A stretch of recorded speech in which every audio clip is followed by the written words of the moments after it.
you've got an opportunity, I think, as a club where people know where you are. You are that centre point or a fixed point in the community that people know. Do we, just make those changes with what we know exists and then look to grow and bring more into the system?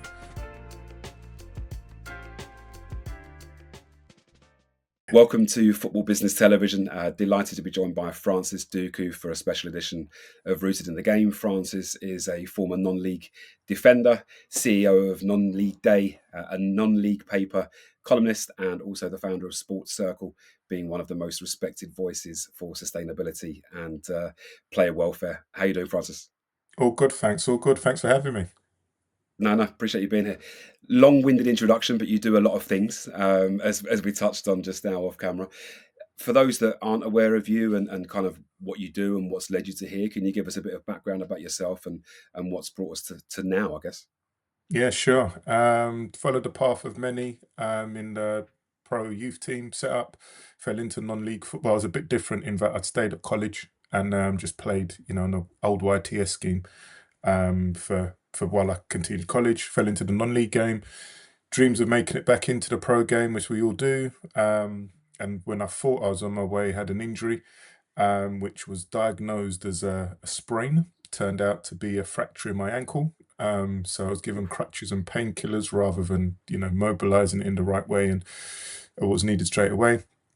Made it worse, and it impacted my recovery and my return. So it was always something that stuck with me. I had a few friends who played at a really good level. I worked in the city at the time in the non-league world, so I had insurance. And I just started looking at there's so many gaps which players are, exposed to and at risk of. It's an idea which just stayed in my head until I retired, and I decided to take a redundancy opportunity, redundancy option, say option rather than opportunity, and set up in business, and decided to look at how I can plug these gaps with the knowledge which I have, as the contacts I have, and the experience to be able to just try and make things, better all round. No, good stuff. We touched on it slightly just then. You've grown up within the ecosystem, I guess, of in particular non-league football. What do you think, if anything, only struck you post playing about that kind of level of the game? I think it's something that I'd say happened as I went through the game, but just how many opportunities there are within it. It's a huge network of people who turn up week in, week out, focused to, the game, the club that they're playing for. And if people were to be able to, I don't know, move in a more coordinated fashion, rather than you currently have loads of individual, ideas, motivations, and targets. If you used to be able to coordinate just some of those in a particular way, everybody would win. And that's been a big focus behind what I've tried to build. Just understanding that, you've got nearly 1,000 clubs at step 1 to 6, but you've potentially got nearly 1,000 different priorities, but they will all have some shared ones. So if you can bring the shared ones together, then everybody can benefit from the volume that sits behind it. And that's what we've been trying to push forward, since I've took on the opportunity to try and create a service for this community. Yeah, makes sense. Knowing what you know now, had you known what you know now then, would you have acted or behaved any differently while you were playing, or would you have focused on anything different?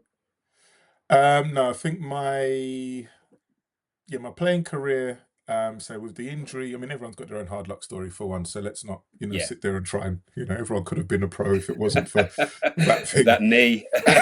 Yeah. But I learned stuff along the way, which I say would have changed the way I acted with a number of bits. I think I told myself for a good while I wanted to be a pro, and I would do things like, I wouldn't go out on a Friday night. But then in hindsight, I'd undo it by going out on a Saturday night and having a really good Saturday night. And then as I've gone through the time and I've got to speak with more people who've actually played at really good levels and the things that they had to do, you start to learn the differences, between those who operate at that level and those who say they want to do that. Just as a whole, though, in terms of this non-league scene as well, think I'd have embraced it even more. I did do it to a big Mm, degree. I did spend a lot of time around it and gave it, a good go, but I think you'd have embraced it even more. It's a brilliant, brilliant opportunity to get paid to play football outside of the professional game. You've got another job, in many cases. So you've got a really good lifestyle. You get good friends, good engagement with people. I think we touched on off camera, just the ability to, connect with people, speak to people face to face, yeah. in a much more on a community-based environment. You could have, yeah, there's so much more that could have been enjoyed and taken out of Local superstardom would have started it off, I guess. Well, there'd been a bit of ego stuff in there, but no, I think that there's stuff you look at and think, you could because I do some work now as well with show races and the red card, for example, go into Yeah, schools and do some education work. The fact that young people they just see, oh, he played football, they don't need to know it wasn't at particularly great level. I do tell them, don't get me yeah, wrong, but you get to impact so much more just because you're doing stuff which they still look at they'd want to be able to do. And if you can engage and relate to them in in a way that's appropriate, you get to be able to, they're almost positive side benefits of things which you've done, because I'd still played football anyway. It's just now yeah. helping to impact in other ways. Yeah, completely agree. I see it with I go to non-league games with my nephew, and he's 14, and a couple of even maybe not now. He's a bit too cool for that now, but a couple of years ago, he'd be on the touchline high-fiving non-league Yeah, players, and they still look yeah. up to them, like you say. They're doing what the kids want to do, and actually now you can, like you touched on, you can earn a good living and have a good lifestyle out of playing non-league football, which when we were growing up might have been a little bit more difficult. But yeah, certainly Mm. it's almost a different sport now. Putting your kind of club head on for a second, all clubs and exist on returning fans, or have the dream of a fan comes through the door on a Saturday, and he or she wants to come back again next week or the week after, and they have that returning and very sustainable loyal fan base. What would you do if you were running a club or clubs or a league in, say, step three? What do you think that clubs could implement next season that would ensure fans stayed around a bit more, or returned more often? Um, I've always, I mean, yeah, I'd always thought something along the lines of finding other ways you could keep the club open, apart from match days. You've got this Yeah. resource, you've got the ground, you've got, the stadium. I mean, obviously the pitch you need to protect for, performances and games, etc. But are there, the clubs in the community, people know where it is, they are coming week in, week out. Are there things which could then be done during the week to then just get more people into the ground? Because then you get some people who may not feel as confident on a Saturday for whatever reason to go and, be part of the match day experience. But if they can get to know what goes on behind, get to know more the people who are involved, I think you've just got an opportunity there to just engage better. Um, yes, there'll be cost to that, though. Of course, you'll have to staff it, and the cost of electricity, heat, etc. Blah blah blah. So it'd have to make sense. But you've got an opportunity, I think, as a club where people know where you are. You are that center point or a fixed point in the community that people know. How can you use the resources and the brand you have to as much good as possible? Yeah, I completely agree. I think when stadiums became multi-purpose venues as well for music and events and Mm. all those sort of things, it makes a real difference. Like you say, if you can get the local community involved and get to know people in and around the clubs. Um, from a match day operations perspective, and again, maybe flipping hats to um, the player side, what would there be one thing that you would introduce from a match operations standard tomorrow to increase player safety? I know we've obviously seen horrific incidences recently where one young player actually lost his life, but would there be a magic wand in your hand? There's one thing you could do to improve the safety aspect of players. What would it be? Yeah, it would be around the walls. I think, to be honest with you, the fact that it's taken, well, somebody has lost their life, young player, 21 years old, Yeah. which is just, it is shocking. Um, the fact it happened a few years before, the player luckily survived, and we Mm, haven't as yet made those changes. I think is something that really does need to be looked at. Um, Budgets are obviously relevant, but when it comes to this outcome which we've had, I think the priority is got to be quite clear. If Yeah. there is money, we should be looking at what we can do. I don't run a club though, so I'm speaking at this from an outsider point of Yeah, view. I of don't know course. some of the. It's just when you look at what that outcome has been, and there had been, that high-profile warning, which say you'd have to say hasn't hadn't been acted on. So this now is something that absolutely must be acted on. So magic wand, yep, that would be how do we deal with that?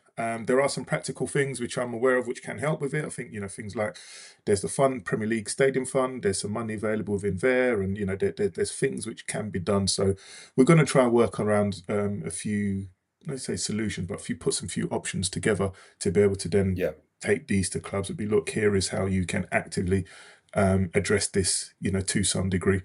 There are some clubs I'm aware of. If you don't mind mentioning, I know one, for example, Hanwell Town, who've taken immediate action and have looked at things like, the pitch width. There are, minimum dimensions, but if you are over Yeah. that dimension, could you reduce your pitch width, for example, just to be able to give that extra bit of space? The smaller steps like that can make a difference while this bigger assessment and action is needed. Yeah, it makes sense. And again, unfortunately, budget's always going to play a part there, right? And like you say, that there has been a high profile incident that could have, and in my opinion, should have been acted on way quicker than it has been for sure. But football does seem to be a little bit slow sometimes to implement anything like that. And again, it could be budget or regulation related. So I don't want to speak too out of turn, but yeah, hopefully the right things are done there to alleviate any potential risk going forward for other players. Yeah. Do you think there's a you touched on one example of pitch size reduction, which might not be the most cost effective. Can you think of any kind of immediate cost effective options that might be available to clubs, or are we a bit early to talk about something like that? Yeah, I think a bit early. I mean, I say I've got to speak from my side. Is I don't run a club, so my maybe blue sky thinking, maybe it may be wishful thinking, to think this is Yeah, something that can be done and should be done. So I have to respect the fact people who do run clubs are better placed to answer this than I am. I'm sure everybody is focused on this because of what's happened. I don't think there's anybody who'll look at it and say, "Ah, not my problem, nothing to see yeah, here." So just gotta hope that solutions are brought together sooner rather than later, and action that is clear is needed is taken. yeah, absolutely. You through our game, you support literally thousands of players, right? And have done for quite some time. What do you think? Is there a single number that shows you that you're having a huge impact and actually changing lives in the work that you're doing? Whether that's down to claims or rehab days or whatever it might be. Can you give us an example or two or three? I'm sure you've got more than one. Yeah, I've got more. I mean, it's the sports circle. So that's the vehicle which we're supporting people with. You've got numbers as well have varied across time. People jump on because football's very reactive, particularly around Yeah, player injury, is very very reactive. And I think the number of crowdfunding campaigns, for example, which we see, is a great example of that. Because when the crowdfunding campaign happens and people detail all the reasons, why the help is needed, you look at it and you think, come on, you knew at the start the player is or the player knew, whichever way you want to look at it, but everyone knew the player is a manual worker, as a labourer, whatever the case may be. So if they get injured, that is going to affect their income. You see the yeah, stories where you talk about a player's partner has just had a baby as well, and then they're off on maternity leave and they've got a new mouth to feed. Again, you've had 9 months really to prepare for this kind. So knowing that these risks are there, but football, the individual, the club, whatever, hasn't taken the steps to put mitigation in place, is the kind of stuff that you think, wow, this you know the reactive nature is really harmful. Um, Over the time we've been running the service, we've done things around supporting with income protection. So players, when you've been injured and have lost yeah, income because of whether from football or work, they've been able to reclaim their income through policies which we've got in place. So there's a guy in particular, it's going back a few years, but I remember this particularly stuck in my head. There's a guy who talked about how having the membership which we offered kept him in his flat because he wouldn't have been able to pay no, his got rent you. otherwise. Looking at things like surgery. Again, the amount of people who need surgery, and you've got then, do you wait for the NHS and the increase in delays? Do you go private and the increase in cost because medical price inflation is only going one way? Or do you have in place, one of our, again, policies which will cover the costs? We'd be able to make sure that is paid off in full. Now, there are people who, and this is massively shortens the time of rehab as well. If you can get Yeah, of course. diagnosed Yeah. and get operated, you're back playing. You're mentally, you feel better. The club has you back. You feel happy to be Hmm. playing again. You're able to go back to earning. All of these things accumulate to have a serious impact if you've given yourself the chance. Um, Even then, things like just diagnosis. I mean, we've got some examples of players who, I mean, I'm not advocating this because I'm not trying to be available all the time, but players who've got injured on a Thursday night send me a text. Their members, they send me a text. We've had them in for a scan on a Friday. They've had the results back by the Monday. So then come Yeah. Tuesday, when they go back to the club, they know exactly what's what because they've been seen by, one of our specialists. We've got some relationships with people at FIFA Medical Centres of Excellence, people who work at the real top end of the game and a pathway which then, makes all that difference. Sometimes people will turn around and throw, well, we could get a scan for a bit cheaper. Okay, well, go ahead and do so is number one. But also you've got to understand things like, um, a key part of the scan is also the radiologist report. Is the Yeah. radiologist someone who is sports experienced, who can then also help to look for things which will make that difference in the diagnosis, in the rehab? The accumulation of those 1, 2, 3% when you compound them, have a huge impact on what happens going forward. So it's a service which I stand by. I have spent years putting it together. Two steps forward, one step back in many cases, but it is something which adds real value, saves time, saves money, and Mm. yeah, we're just trying to give people the option. We can Yeah. you can take the horse to water, and then after that, Yeah. it's up to them. Yeah, absolutely. And you gave a great example. I said, "Can you give me, maybe one or two?" And you gave a real solid handful. And the first one was enough, I think. With you enabled somebody to stay with, or keep a roof over their heads, which is the bare minimum, I guess, for a human being that we'd want, right? If you were to, and again, you've given quite a few reasons there, or quite a few different elements to the services that you guys provide, or you can help players with. If there was a piece of advice you could give a player in terms of the insertion of some kind of insurance in their contract next season, if there was only one suggestion you could make, what would that be? I would say around their income. I think Okay. if you've got money coming in, you can then adjust, your other expenditure because you have still got cash to be able to do so. Yeah. Um, and if you've decided to not protect against the injury side for whatever reason, ultimately we're fortunate that there is an NHS, to be able to go into. Now, the drawbacks of that, though, the ever increase in lists. If you're serious about playing, you need to have some kind of provision rather than waiting for, Yeah. an 18-month surgical appointment, for example. Um, Personally, I just think things as well, like if there are, I don't know, old ladies who need to get a hip replacement done and you're clogging up the system because there is that kind of decision you've got to also look at, can you, with the extra money you earn from football, look after yourself better? Good So point. it's your choice of responsibility. And then also then the need to have specialist treatment. So in my situation, I eventually did get an operation done on the NHS because there's a fracture. They insisted you stay in. They didn't want you walking around, with the fracture.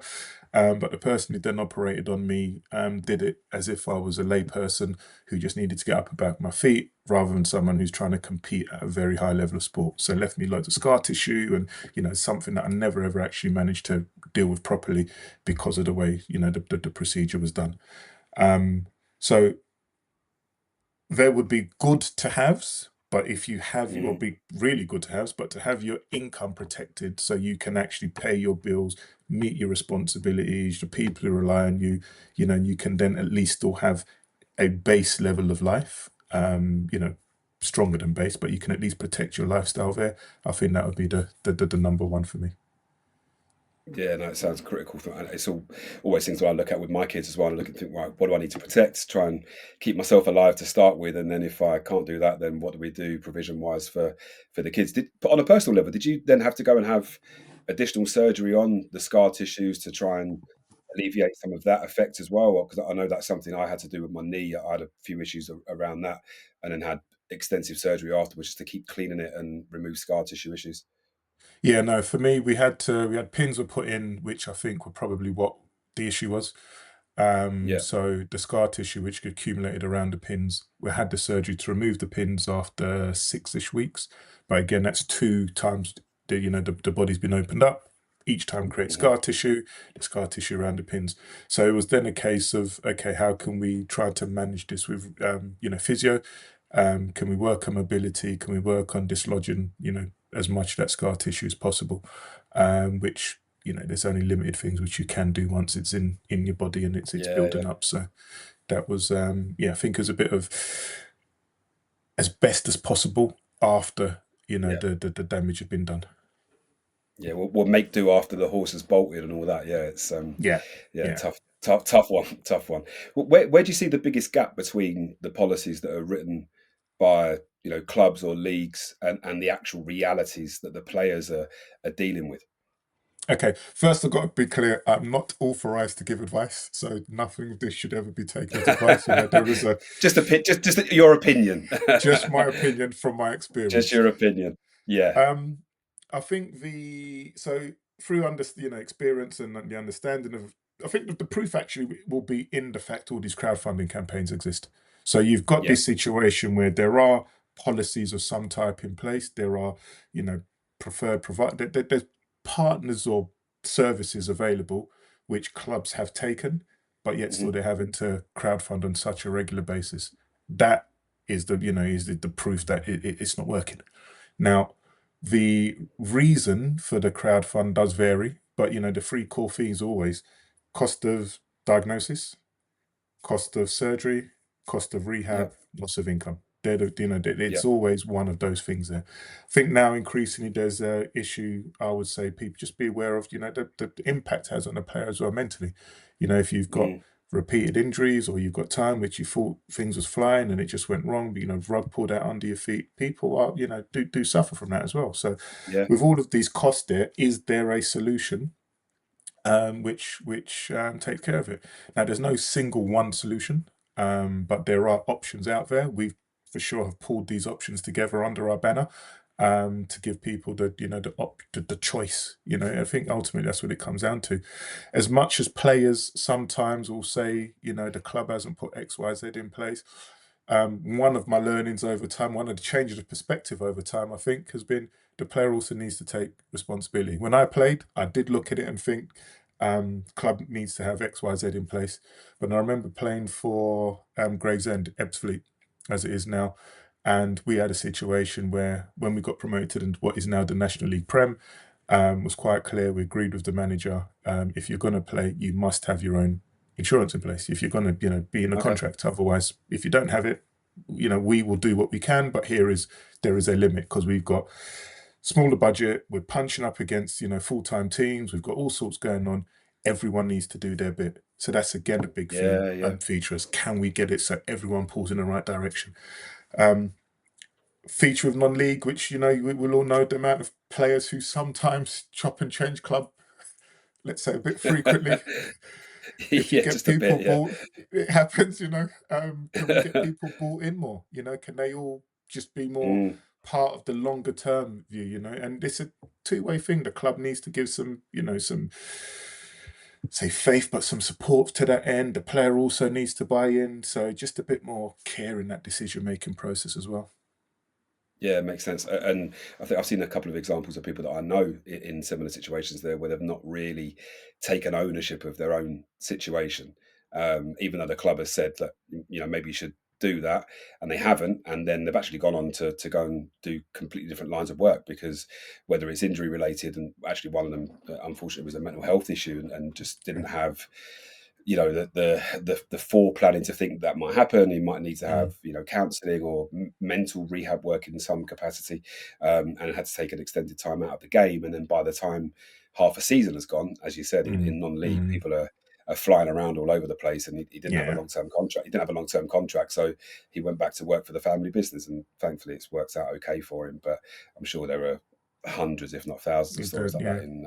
in non-league football. Anyway, um, putting your club head back on, I guess, from a sustainable growth perspective, because we all want that. I think it's Mhm. a really thrown out phrase, but I think those of us that care about the game want to see sustainability and want to see clubs survive and thrive and grow, certainly at the levels that we've talked about. If you gave a community club £10,000 today, what would your recommendation be, if you were allowed to give your Oof. recommendation as a consultant, as to where that money is spent? Is it best spent on match day upgrades? Is it player welfare? Is it digital content? What do you think gives the best long-term return for a club? Oh, okay. I am considering working out more at present. I think we touched on the impact the club can have in the community. So if you've got Mhm. a figure of like a 10K, 10K can go very, very quickly. I think Yeah, yeah. in this world can go really quickly, as much as it's crazy as that sounds. Um, but to be able to get better engagement with, for example, the local schools. Um, Mm, Maybe wouldn't even have to go that far because a number of these clubs have junior sections which have like hundreds of people within there, hundreds of kids within the sections. Whether you've got your under 10 red, white, blues, you're under 11, you've got players, parents, siblings, you've got a community within there, which quite often do not feel part of the actual club. They're playing for the mhm, same club, but do they come and watch on a Saturday? Is there a thing of they get more involved in the club apart from away from their match days? So to be able to kind of maybe create a better experience for that and to get more of that involved, there is say a market, a community right under your nose, which you could potentially use to get something more sustainable. Because you're more engaged you get them, the more they keep coming back, the more they want to stay with your club, then maybe jump into another club. If you've got, as the players go through the ages, they decide for whatever reason, well, that club's a better, option for me, and they jump there. You've then lost child, probably two parents, number of siblings or family who turn up to watch them, who could be part of your community.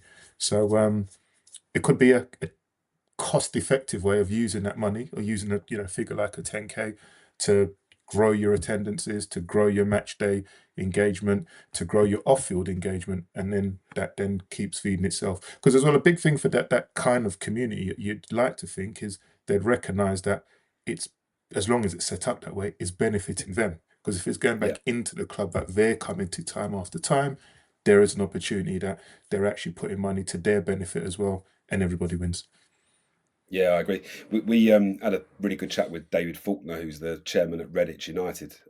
Okay. Actually goes at the time of our recording, that actually goes out today. And he was talking about how they've gone from attendances of, I think, 200 people to just under 700 over the last season and a half or so, and that has all been based on community outreach. They're doing more work in girls football. They're doing more, community stuff at the clubhouse. They're doing bingo nights for the Yeah. elderly people and stuff like that. So just having everybody involved, and like you said, nobody really goes on their own. So if it's a kid, they come with a parent or two or grandparents, and everyone's buying a burger and a soft Hmm. drink. So yeah, makes absolute sense. I think it's all about that community.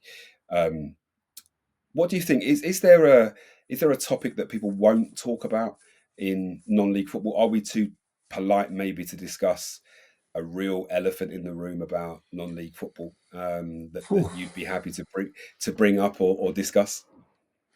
Uh, I think I might be a bit on the fence with this, but I think it's around the responsibility aspect.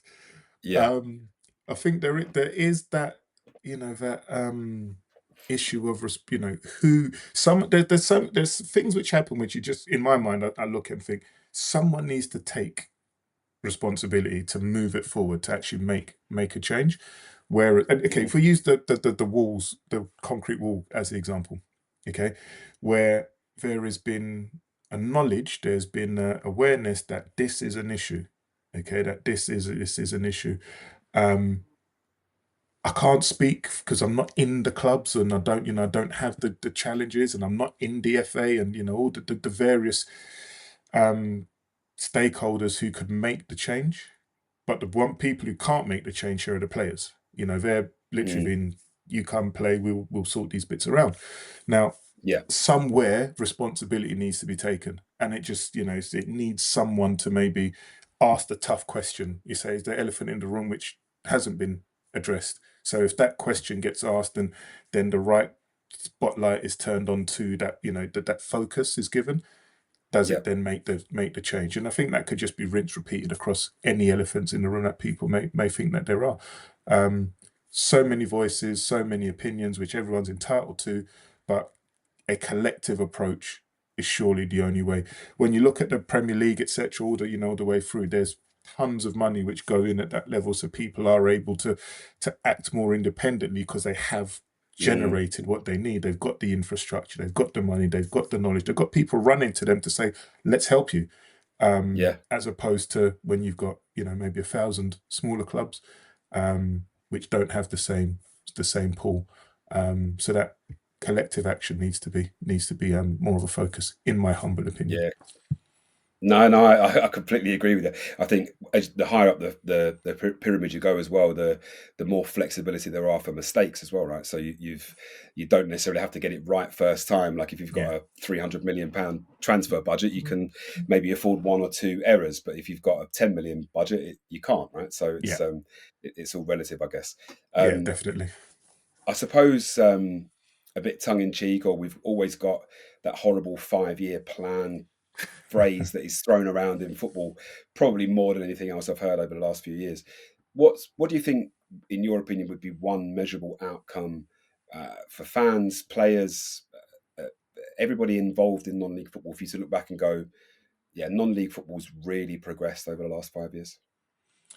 Um, again, just with the basis of the work I do and what I've been trying to achieve, I would like to have got to the phase of, for example, no more of these crowdfund campaigns. I Yeah, think there's enough, and that the reasons, ranges of crowdfund campaigns are many, but there is enough bodies in the non-league environment to be able to collectively make changes, to reduce, to eliminate that, that side of it. Um, because ultimately that means there's an infrastructure in place. And I think at mm, times you'll see that there are things where there is no infrastructure. If you big issue, bugbear or focus of mine, player injury. Players get injured and it becomes, oh, can we find a doctor? Okay, and then you ask the question, you don't know if that's the right doctor and you don't know who you need to see there. Then the thing grounds to a halt. Then the player's out for 2 months and not doing anything. Then the club realizes they've been paying for 2 months and not got, the player on the pitch. And it's like, well, we yeah, can't pay, and the player expects the money still to come. He's got it in his mortgage. And, it just, there's a circle of things which just go on and on. So having an infrastructure which is almost, clear, when you come into the club, these are the things which we expect. These are the things which we're doing. This is what we expect of yeah, you. This is what you can expect of us. And let's hold everyone accountable. Now, if you can make that move, I think that'd be a huge, huge, huge step forward.